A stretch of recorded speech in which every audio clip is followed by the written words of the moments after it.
Hi guys, so in this video I'm going to be talking about my top 20 favourite films from the year 2012. These are all in accordance with the release dates from IMDb, and again, there's no real right or wrong to this list. These are just my top 20 personal favourite movies from the year 2012. So that being said, I'm going to get straight in with my honourable mentions. I've only got about 6 or 7. So I'm going to kick it off with my first one, which is Wes Anderson's Moonrise Kingdom. This is a custom I've got, and I absolutely love the way this movie looks. I think it's absolutely fantastic. It's a great story. Got all the Wes Anderson idioms in it that you'd expect. It just didn't quite make the list for me. There were just 20 movies that I enjoyed more than this one. But yeah, check this one out. It's an absolutely fantastic little gem of a movie. My next honourable mention is Seth MacFarlane's Ted, with Mark Wahlberg, Seth MacFarlane, Mila Kunis. When this movie came out, it was absolutely hilarious. It had me in stitches. I thought it was just fantastic and funny. The humour in it nowadays is a little bit dated. The sequel's not too bad, in my opinion. It's okay for a sequel, but the first one's probably the best movie. It's sort of about this teddy bear that came to life. And many years later, sort of like the slob he's turned into, with all like the foul language. That's this movie's type of humour, though. Yeah, as I said, Seth MacFarlane, creator of Family Guy, it's that type of humour. So if you're into that, this is right up your street. So yeah, it's a good little comedy. It's inoffensive in the way that comedies should be, but its humour is offensive, but yeah. Anyway, my next honourable mention is Lawless. This was a fantastic gangster movie that, again, I really dug, with an absolutely stellar cast to it. Tom Hardy, Gary Oldman, Guy Pearce, Shia LaBeouf. Yeah, just a fantastic gangster movie, and thought it was pretty good. So my next honourable mention is a movie we're probably not going to get a sequel to, and that's really unfortunate. But it's Dread, with Carl Urban. Yeah, this movie is fucking awesome. I really dug how this movie looked. I thought the visuals in it were just absolutely fantastic. Don't hate me for this. I've got a soft spot for the Sylvester Stallone one, just because that was a version of Dread that I grew up with. I know it's not a good movie at all, but I do still have a lot of nostalgia for that film. But this one, I felt was just more competent, and probably, I've never read the comics, but I assume it did the character a lot more justice, no pun intended. But yeah, great little action movie. Just, again, didn't quite make the list for me, but yeah, it's totally worth checking out. My next honourable mention is Mud, with Matthew McConaughey. This was a movie that really changed my opinion on Matthew McConaughey. I just saw him as this one-note, really dull, rom-com type actor.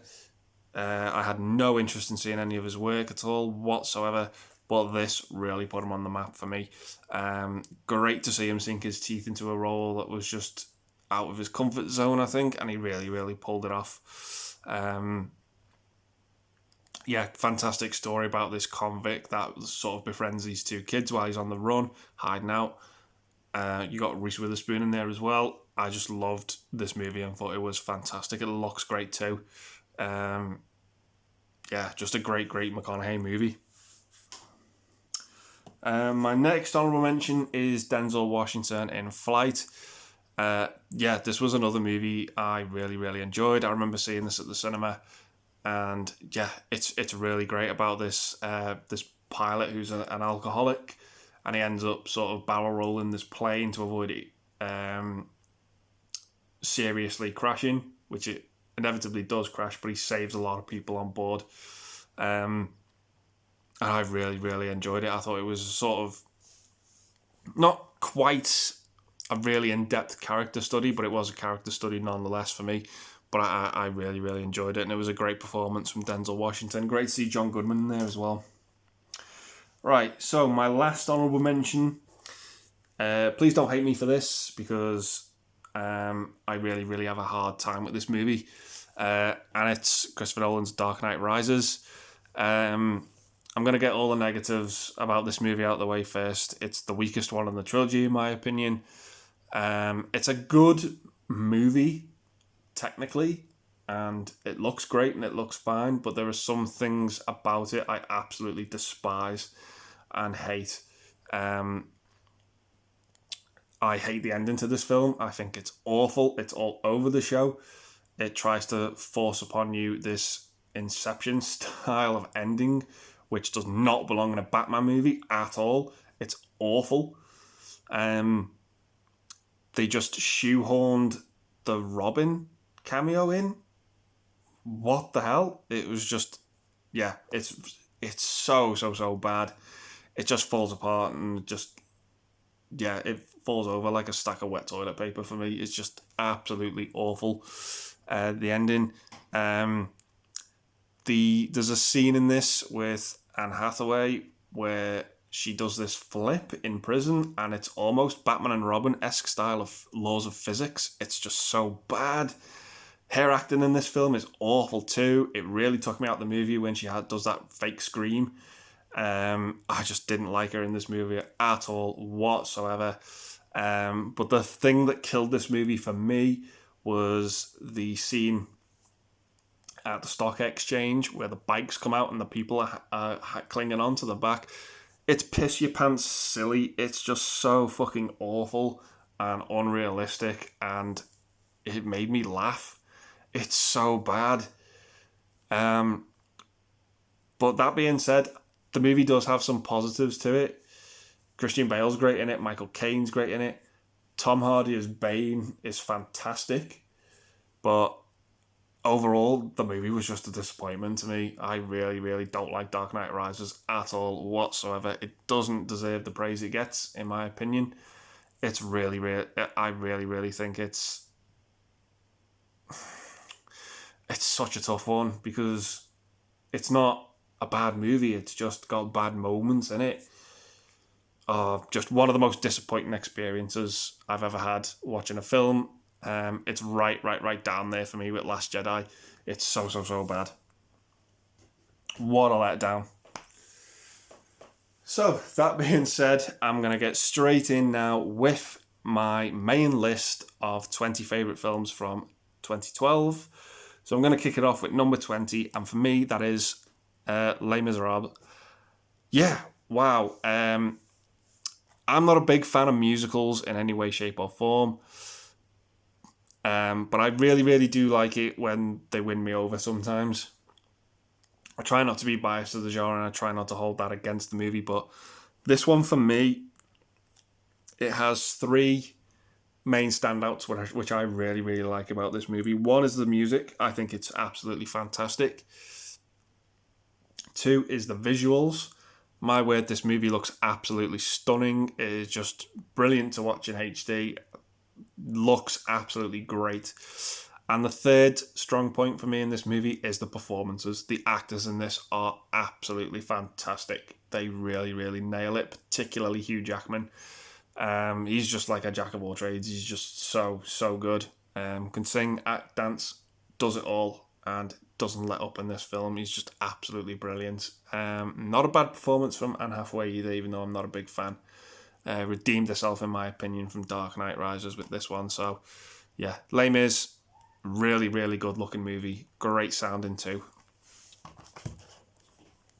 So, coming up next for me at number 19 is End of Watch with Michael Pena and Jake Gyllenhaal. This was like a sort of documentary style of movie. I know it's not a documentary, but it felt like one of those mockumentary type things about these two cops in Los Angeles and pretty much what the day-to-day job is like, and it just absolutely gripped me and was riveting. And it had this really great ending to the movie as well, which I was just sort of blown away by.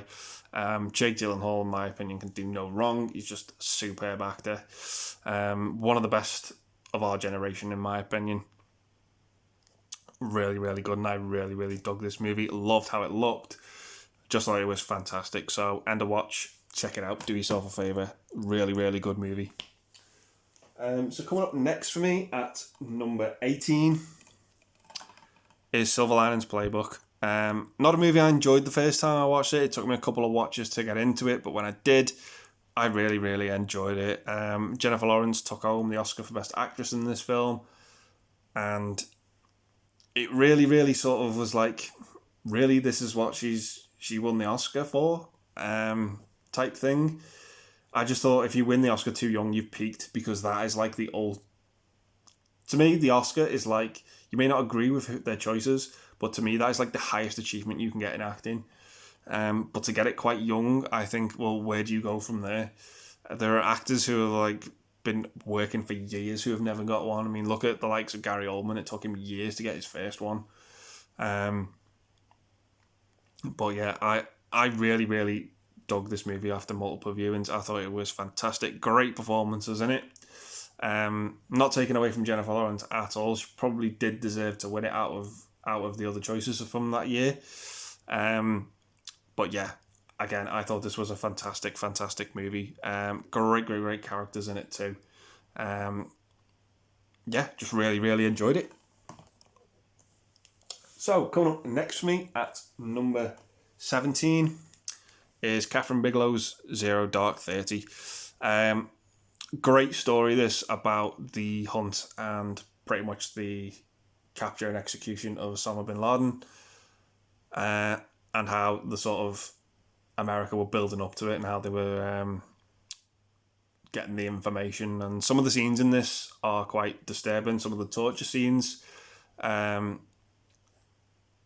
it does make for a really, really good, gripping movie, and I thought it was really, really good. It's not a rewatch type of film. You can probably only watch it once or twice, but it's completely worth seeing. Jessica Chastain's great in this too. Yeah, just a really, really, really good film overall, and I was very, very impressed by it. So yeah, just really, really enjoyed that one. So coming up next for me at number 16 is the movie that won Best Director this year, and it's Ang Lee's Life of Pi. Possibly visually the best looking movie to come out of this year. The visuals in this movie are just absolutely stunning. It follows this lad who is pretty much transporting a zoo on a barge, and it sinks, and he ends up being stranded on this lifeboat with this tiger.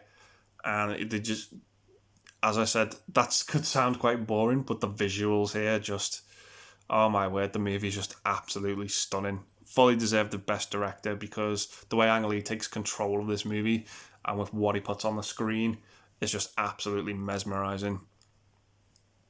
It just really makes for a good story too, but the visuals are the main selling point to me in this movie. It's just absolutely gorgeous looking film, so check Life of Pi out if you've not seen it.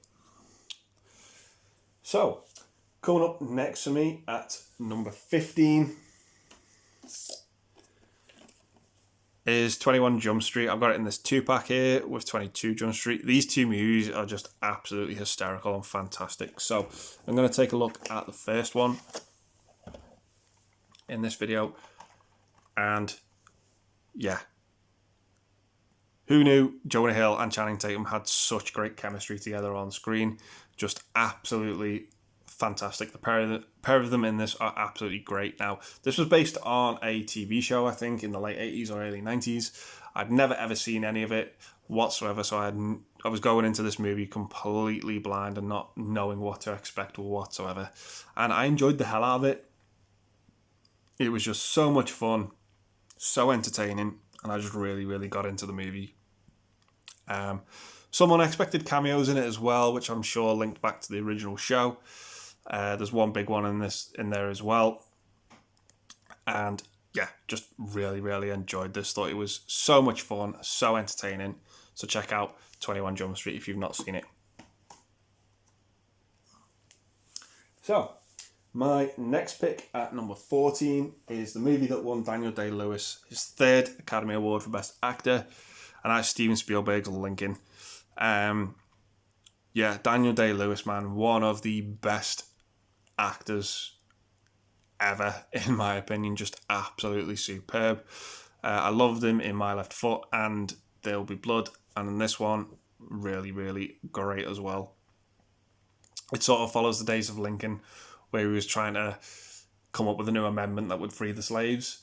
And again, leading up to his assassination as well, which I've heard a lot of people say that it was a bit of a letdown the way it handled the end. But to me, it kind of made it more effective that way, the way it handles it. But yeah, I've also heard people complain that this movie feels a lot more like a play and doesn't really translate to film very well. I can see that. I can understand that, and I appreciate that.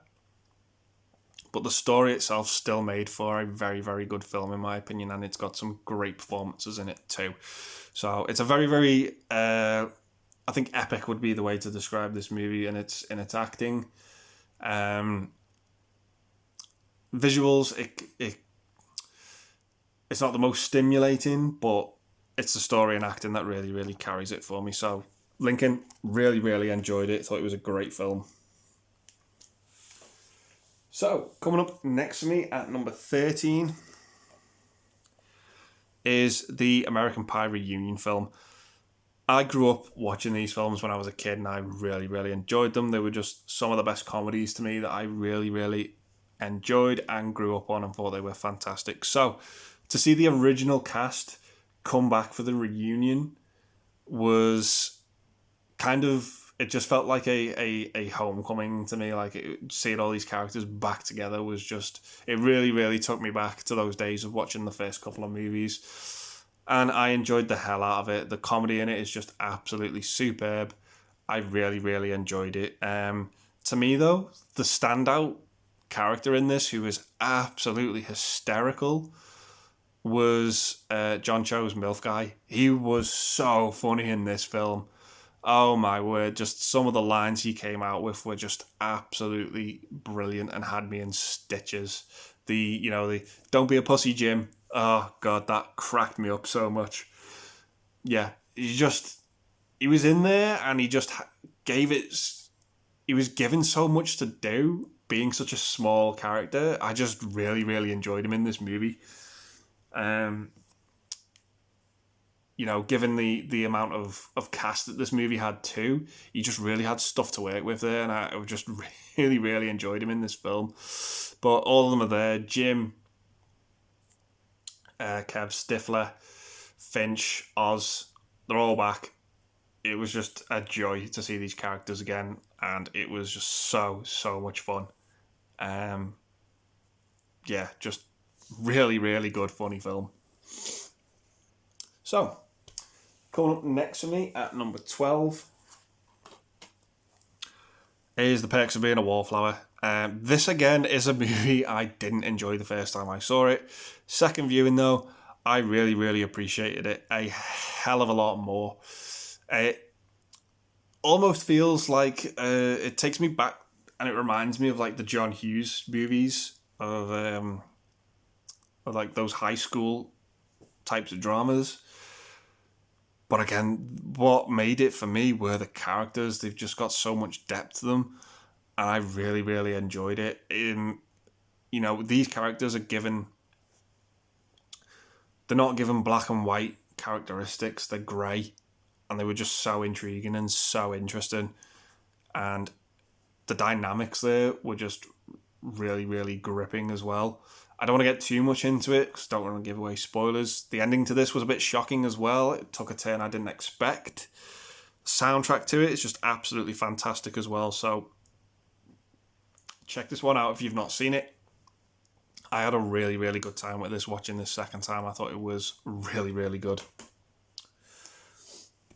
So, coming up next at number 11 for me is Daniel Craig's third Bond film, and that is Skyfall. It didn't come with this set initially. You had to buy it separately, but there was a space for it at the back, where if you had it, you could insert it here. So yeah, but Skyfall for me it's Daniel Craig's best Bond film in my opinion. I really, really enjoyed it. Directed, of course, by Sam Mendes, who has got some really, really good films under his belt, like Road to Perdition and American Beauty, Jarhead 2. Really, really dug this Bond film. Javier Bardem as the villain Silver as well had me so gripped. His entrance into this movie was fantastic. I absolutely loved the build up to it. It was just so good. Judi Dench, great as M in this movie as well. And yeah, it saw Daniel Craig and Sam Mendes reunite from Road to Perdition as well. It was just so much fun, this movie. It's a slower Bond film, but again, I had so much fun with it. I enjoyed the end as well so much. I know a lot of people are comparing it to sort of like James Bond meets Home Alone, and I can completely get that, but again, I really, really enjoyed it. So Skyfall for me, one of the best Bond films we've had of recent years. I really, really massively enjoyed it. So yeah, fully implore you to check that one out. So, coming up next for me at number 10 is the first of Peter Jackson's Hobbit trilogy. That is An Unexpected Journey. This is the extended edition here, and it's got this great lenticular to it. It's a 3D version as well. I enjoyed the hell out of this. I know a lot of people don't like the Hobbit movies. I really, really love them and really, really dig them. I enjoy the Lord of the Rings universe, and these movies just gave me more of that. And that's what I really wanted from them, and they really, really delivered. And yeah, it's for me, it's just a fun time, and I massively found this entertaining, and I really, really enjoyed it. If you're not a fan of Lord of the Rings, this isn't going to be up your street.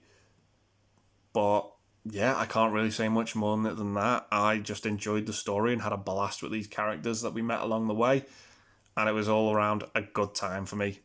So yeah, I enjoyed An Unexpected Journey. Thought it was really, really good. So, coming in at number 9 for me is The Impossible with Naomi Watts and Ewan McGregor. This was one hell of a movie.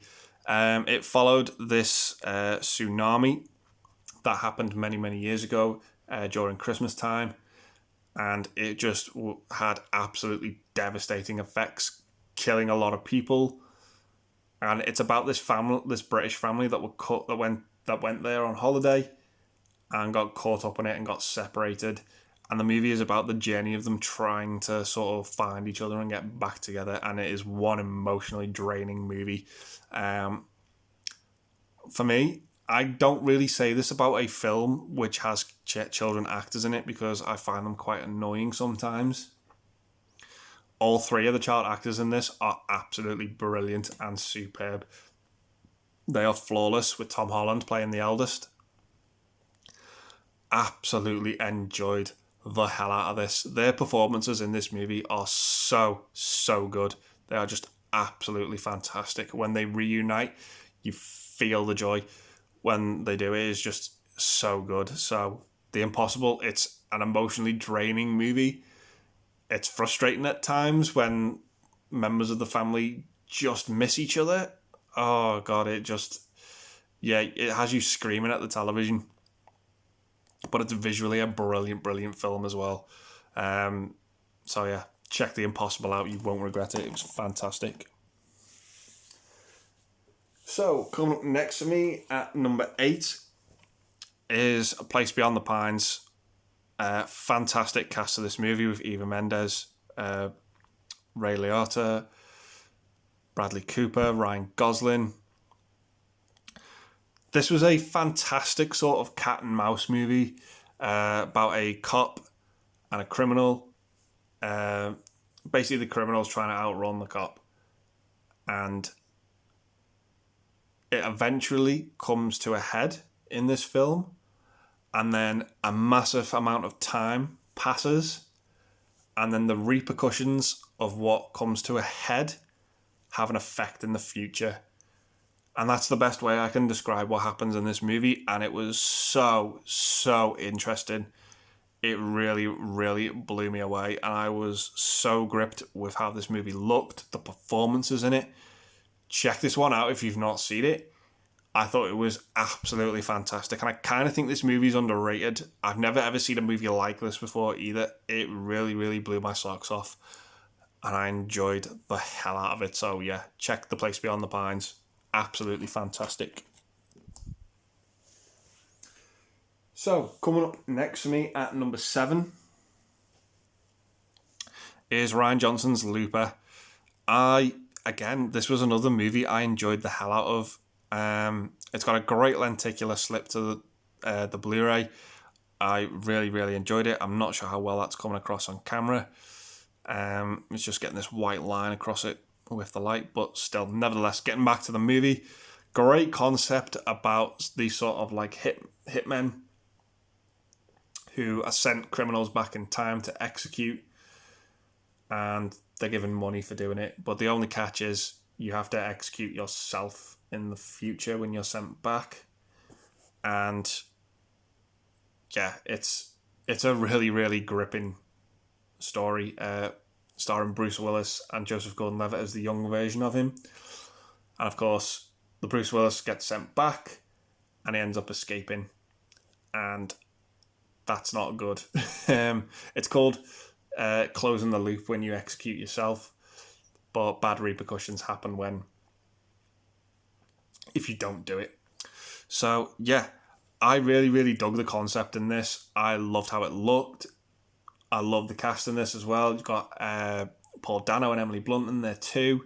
Jeff Daniels, so good. Wish Rian Johnson would make more movies like this and just stay the hell away from Star Wars. But yeah, really, really enjoyed Looper. So, coming in at number 6 for me is the movie that actually won Best Picture this year. Directed and starring Ben Affleck, and it's Argo. Man, I loved this movie. I went to see it at the cinema and I had an absolute blast with it. It sort of follows these group of Americans who are sort of trapped in the Middle East, and Ben Affleck comes up with this plan to sort of rescue them and get them out. They pose as a sort of production team going to the Middle East to look for locations to film a film, and they go there to try and get them out and pass them off as Canadian so that they can leave. And I just really, really dug this. The third act of this film was so suspenseful and just so nail-biting. You know, are they going to do it? Are they going to get caught? Or are they going to get away with this? And I really, really enjoyed it. Another movie with John Goodman in as well. 2 Best Picture winning films with him in on the bounce now. The previous one being The Artist. Alan Arkin, Bryan Cranston in this as well. Tate Donovan. Really, really enjoyed the cast in this film too, and I thought it looked great with a great soundtrack too. Fully worthy of Best Picture in my opinion. So check Argo out if you've not seen it. I had a blast with it. So coming in at number 5 for me is an animated movie. Again, I don't think this got a theatrical release, but it's Batman: The Dark Knight Returns Part 1. I enjoyed the hell out of this movie. It follows a much older Bruce Wayne in a probably much more dangerous Gotham, and it's great to see this grittier Batman take on the mutant leader. And I really, really enjoyed this. The visuals in this movie were just absolutely fantastic, based on the Frank Miller comic. So good. I've not read the comic, but I enjoyed this movie a hell of a lot, and just thought it was absolutely fantastic. Leaves on a great cliffhanger as well, leading into Part 2, which I equally love. And yeah, Part 1, so much fun. 2 great back-to-back watches in my opinion. So, coming in at number 4 for me is Disney's WreckIt Ralph. Again, this was another animated movie I enjoyed the hell out of. I had an absolute blast and a ball with this movie. I went to see this at the cinema. It was the first time I'd watched 2 films back to back at the cinema. I watched it back. This was the first of the two films I watched. The second film is my number 3 pick, which I'll get into shortly. It was just a great day, and I think watching these two films back, you would agree that that is a great sort of double feature to watch, as complete polar opposites as the films are. But yeah, I enjoyed the hell of this. It's about a villain in a video game who just gets fed up, gets bored, wants to break out and pretty much earn respect. And it leads to this fabulous story. One of the scariest Disney villains as well, in my opinion. That guy scared the shit out of me. He was just terrifying. I won't spoil who it is, or I won't get into it too much, because that would be to unravel the plot of this film. But WreckIt Ralph was so much fun, man. If you've not seen it, check it out. I know a lot of people who've seen it really, really like this film, and I'm in that camp too. Yeah, I just had a ball with WreckIt Ralph. Thought it was so much fun. So, obviously when I went to the cinema to see WreckIt Ralph, I immediately left the screen and walked into the next screening of this film, and it was Django Unchained. Coming in at number 3 for me. Yeah, one of Tarantino's best in my opinion. He absolutely nails the dialogue yet again. Great slip on this as well. I really, really love the shine to the text as well. Nice embossed writing. Yeah, man, this movie just delivers in every way possible. It's gruesome. It's gritty. It's well acted. It's terrifying at times.